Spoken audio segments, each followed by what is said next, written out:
नमस्कार. हेल्थ गप्पामध्ये आपलं स्वागत आहे. आरोग्याशी संबंधित अशाच महत्त्वाच्या माहितीसाठी व्हिडिओला लाईक करा, चॅनलला सबस्क्राईब करा आणि बेल आयकॉन दाबायला विसरू नका.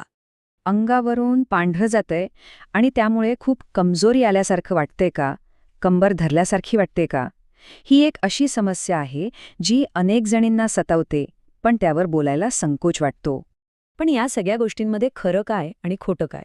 चला तर मग आज याबद्दलचे सगळे गैरसमज दूर करूया आणि सत्य काय आहे ते समजून घेऊया. सगळ्यात आधी हे समजून घेणं खूप महत्त्वाचं आहे की हे पांढरे जाणे म्हणजे नक्की काय आहे. ते नॉर्मल आहे की कोणत्या इन्फेक्शनचं लक्षण आहे?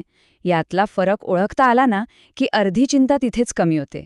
इथे बघा, एकदम सोप्पं करून सांगितलंय.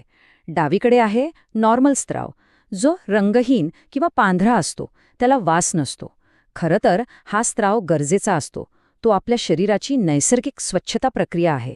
पण उजवीकडे बघा, जर स्त्राव पिवळा किंवा हिरवा असेल, त्याला खरा वास येत असेल किंवा तो दह्यासारखा घट्ट होऊन खाज सुटत असेल, तर हे मात्र इन्फेक्शनचं लक्षण असू शकतं.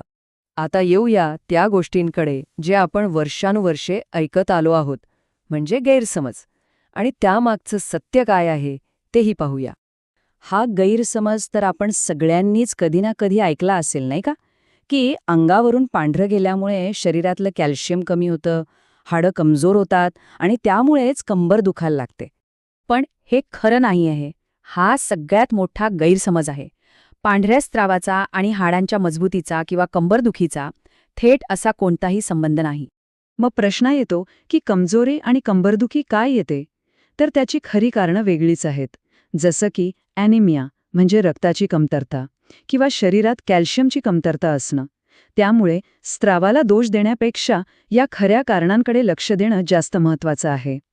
आणखी एक गोष्ट जी नेहमी ऐकायला मिळते की शरीरातली उष्णता वाढली की असं होतं. पण खरं सांगायचंय तर जर स्त्राव नॉर्मल नसेल तर त्याचं कारण उष्णता नाही, तर फंगल किंवा बॅक्टेरियल इन्फेक्शन असू शकतं. चला, गैरसमज तर दूर झाले. आता यावर योग्य उपाय काय आहेत ते बघूया. काळजी करण्यासारखं काही नाहीये. काही सोप्या गोष्टी आहेत ज्या आपण सहज करू शकतो. आणि हे उपाय इतके सोपे आहेत ना. पहिली गोष्ट, स्वच्छता. प्रायव्हेट पार्ट नेहमी स्वच्छ आणि कोरडा ठेवणं खूप महत्त्वाचं आहे. आणि दुसरी म्हणजे योग्य कपडे. नेहमी सुती म्हणजेच कॉटनचीच अंतर्वस्त्र वापरा. याने हवा खेळती राहते आणि इन्फेक्शनचा धोका खूप कमी होतो. पण लक्षात ठेवा, प्रत्येक वेळी घरगुती उपाय चालतील असं नाही.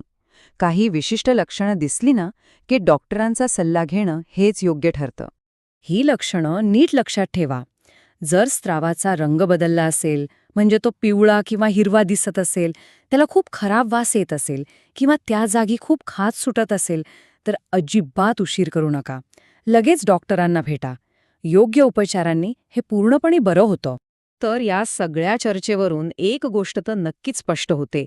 आपल्या आरोग्याबद्दलचे असे गैरसमज दूर करून योग्य आणि खरी माहिती मिळवणं हेच एका निरोगी आयुष्याकडे टाकलेलं पहिलं आणि सगळ्यात महत्त्वाचं पाऊल आहे, नाही का? अस्वीकरण.